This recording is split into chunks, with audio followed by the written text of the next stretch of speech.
Dans ce podcast, que j'ai voulu intimiste, en pleine nature, en présence des fées, du petit peuple et des énergies de chamanisme celtique, je te partage des leçons et prises de conscience que j'ai eues, issues de mon vécu et de ma propre expérience de vie. Je me livre en toute honnêteté, authenticité, vulnérabilité, bienveillance et douceur dans ce podcast afin que tu puisses révéler ta fée intérieure et renouer avec ta féminité sacrée. Bienvenue dans ma féerie celtique, chère fée, dryade, nymphe, elfe des bois. Dans cet épisode, j'aborderai la quête du bonheur. Comment construire son bonheur ? Ça, c'est une vaste question. Et aujourd'hui, je me rends compte que je l'ai construit, en tout cas en grande partie. Et il y a des petites... Mince, mon parapluie. Des petites améliorations à faire encore par rapport à mon logement, mon travail, passion, etc. Mais en vrai, là, je suis à un moment de ma vie où je me sens bien quand même. Je suis plus du tout en dépression, je vis très bien les choses, je suis heureuse, je rigole beaucoup, je m'ouvre davantage à la discussion et aux autres, j'ai une meilleure communication, une meilleure vision de moi-même également, et ouais, je suis carrément plus en paix avec moi-même qu'avant, avant ma rupture, avant tout un tas de choses. Donc franchement, la construction du bonheur, elle est hyper intéressante parce qu'elle permet vraiment de... Allez, monte, petit toutou. De se rendre compte à quel point on peut être triste dans une relation, à quel point on peut être triste dans sa vie, si on ne fait pas les choses qu'on veut faire, qu'on aime faire, etc. Et du coup, le bonheur fait vraiment partie intégrante de notre vie, de nos actions quotidiennes. Ça va, je te dérange pas, petit chien? Non, je suis en train de faire un podcast, mais tu t'en fous. Hein? Crapule. Et donc, en fait, grosse prise de conscience là, en promenade avec petit chien, que je viens de terminer. Donc là, je me trouve actuellement dans la voiture avec lui. C'est que, le bonheur dépend vraiment, mais vraiment de nous. Enfin, de soi-même, finalement. Donc, j'ai qu'une envie de vous dire, c'est lancez-vous dans tous vos projets. N'ayez pas peur. Retirez vos peurs, vos croyances limitantes, vos blocages. C'est super difficile comme travail, mais en renouant avec ces vieux démons, en les comprenant, en les pardonnant, en les acceptant, en travaillant sur soi, en se lançant des défis, en sortant de sa zone de confort, finalement, on apprend à se connaître et on crée son bonheur autour de soi-même.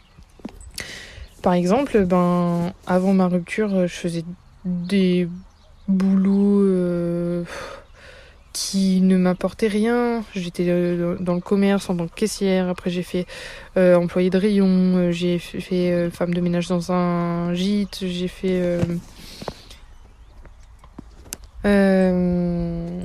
vendeuse en boutique bio.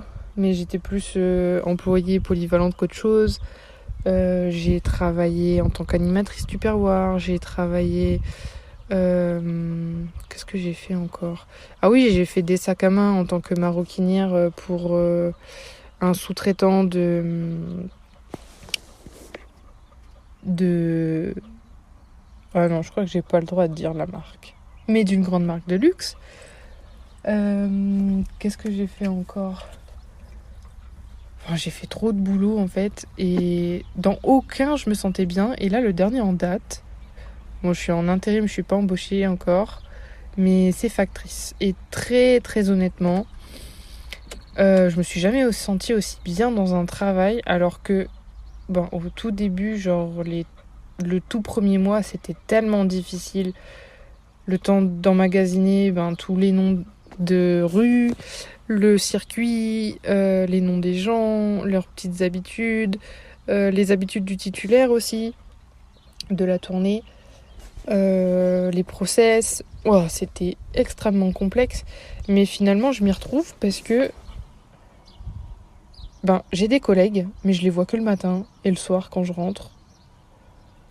Et le reste du temps, je suis solo dans ma voiture avec ma musique ou mes podcasts.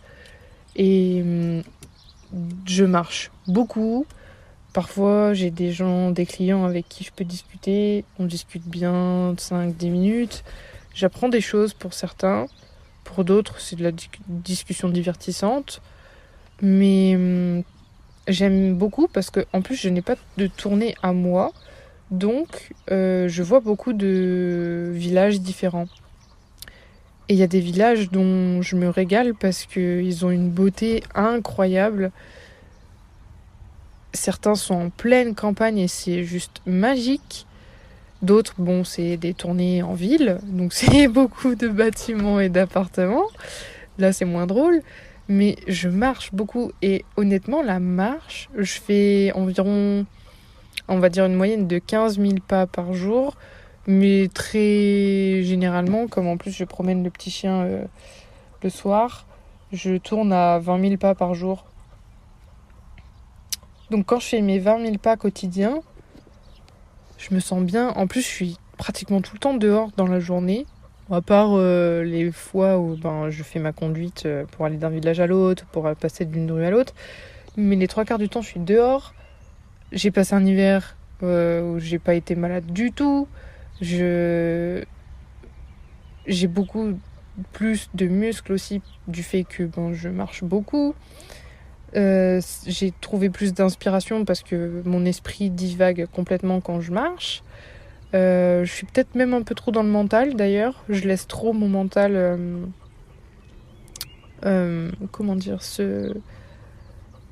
divaguer quoi. Je rêvasse énormément. Et d'un côté ça me fait du bien parce que ça me donne beaucoup d'inspiration pour le podcast, pour le compte Insta, pour vous proposer des services, etc. Mais d'un autre côté, j'avoue que je suis un peu trop dans le mental et un peu trop désancrée. Donc les balades avec petit chien sont censées me réancrer. Donc elles me réancrent en partie, mais elles m'inspirent aussi en une autre partie. Et depuis, j'ai remarqué que je fais ce travail, que je bosse à la poste, même si c'est de l'intérim. Mais honnêtement, alors j'ai pris conscience que le métier de facteur est extrêmement compliqué et que c'est pas du tout la planque et que c'est pas du tout ce qu'on pense que c'est tranquille, etc. Vraiment, vraiment pas. Mais ce que j'adore, c'est le fait d'avoir des collègues, mais de pas être tout le temps avec, d'avoir une bonne relation avec eux, parce que du coup on se voit pas H24, enfin H12 plutôt. Tout le long de la journée et du coup on peut vivre un petit peu à notre manière dans notre petite voiture sur la tournée. On n'a pas de responsable sur le dos, tant qu'on fait notre boulot ils sont pas chiants du tout, ils sont pas trop regardants à partir du moment où la tournée est faite de A à Z. Et puis la marche et puis le fait d'être dehors, enfin, moi là en plus au niveau du printemps c'est là où je préfère, et l'automne aussi. L'été un peu moins parce que j'ai trop chaud. Mais bon. Et non, franchement, je suis contente. Ça m'a apporté tellement. Même si je suis pas embauchée, ça m'a vraiment apporté beaucoup. J'ai redécouvert le plaisir de travailler dans un endroit où j'ai plaisir aussi à me lever le matin, où c'est pas la dépression dès le matin, où c'est pas en mode je suis pas motivée à y aller. Non, là franchement j'ai plaisir à y aller, je suis motivée. Bon, il y a des jours où c'est un peu moins, hein, forcément, on est cyclique en tant que femme de par nos menstruations. Mais j'y vais pas à reculons. Alors que tous les autres boulots d'avant, j'y allais à reculons. Ah oui, puis j'ai travaillé à la CAF aussi, au pôle téléphonique. Et donc je ne suis plus du tout en dépression du fait que je me sente bien dans ce travail et que je fasse autant de pas à la journée. Et j'ai trouvé un équilibre et mon bonheur. Et franchement, là, ce qui me manquerait, c'est mon petit logement. Alors je ne sais pas encore si je veux une petite maison, si je pourrais assumer une petite maison au niveau financier. sachant que je n'ai pas de CDI, je ne peux pas faire de crédit pour le moment, parce que j'ai pas de CDI intérimaire non plus. Je ne suis que intérimaire, et ça fait pas assez longtemps que je le suis. Ça fera 1 an au mois d'août, donc août 2024. Donc pour le moment, je peux pas contracter de prêt. Juste des petits prêts à la consommation. Donc pas assez clairement pour un logement. Et puis honnêtement, ouais, il me manquerait que ça. Et là, ce serait le Saint Graal. Genre, ce serait vraiment la perfection. Mais je sais que dans la quête du bonheur, parfois, on ne se satisfait pas assez de ce qu'on a. Enfin, moi, je suis un peu de cette team-là parce que je suis très exigeante avec moi-même et perfectionniste. Et donc, je sais qu'une fois que j'aurai mon logement, j'aurai envie d'avoir un logement peut-être plus grand ou plus décoré à ma façon. Donc, je sais que je serai toujours dans la recherche de l'amélioration. Mais parfois, c'est bien aussi de se contenter de ce qu'on a et de se dire, ok, franchement, je suis en gratitude pour tout ce que j'ai parce que j'avais pas tout ça avant. Et par exemple, là, moi, je suis en gratitude immense pour la femme que je suis devenue et le bonheur que j'ai trouvé et la paix intérieure que j'ai enfin. Parce que honnêtement, c'était pas du tout le cas avant et c'était très compliqué. Très très compliqué. J'étais en dépression sur dépression sur dépression. Et j'avais l'impression que je m'en sortais jamais. Avant la rupture, pendant la rupture et pendant ma relation. Donc maintenant, j'ai retrouvé un équilibre et je suis en relation saine avec moi-même. Et depuis, j'ai des relations saines avec les autres, avec les femmes, beaucoup, notamment, et avec les hommes. Maintenant, je me rends compte que les hommes qui m'entourent sont des hommes respectueux de la femme, des hommes qui aiment la femme, des hommes qui sont attentifs à la femme, des hommes qui me permettent d'être dans mon énergie féminine. Et ça, mais qu'est-ce que ça fait de bien, mais c'est incroyable. Donc, si j'ai un conseil à vous donner, mes chers fées, c'est soyez dans votre recherche de bonheur, trouvez votre bonheur.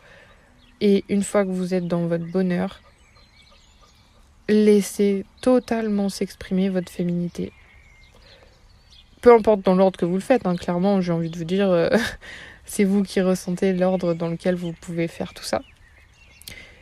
Mais le bonheur permet une accession tellement pleine à sa féminité que le féminin sacré se libère.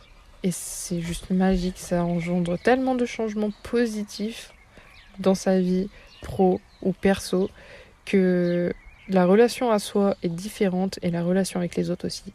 Et une relation à soi saine, le fait de s'aimer aussi, ça engendre des relations saines et aimantes avec les autres. D'ailleurs, si vous n'êtes pas au courant, mes chers fées, j'ai un écrin amour de soi qui est constitué de méditation, de cahiers d'exercice, de défis, de conseils, d'affirmations positives, etc.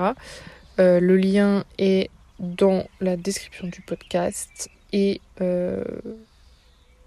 voilà, je place le petit écrin comme ça.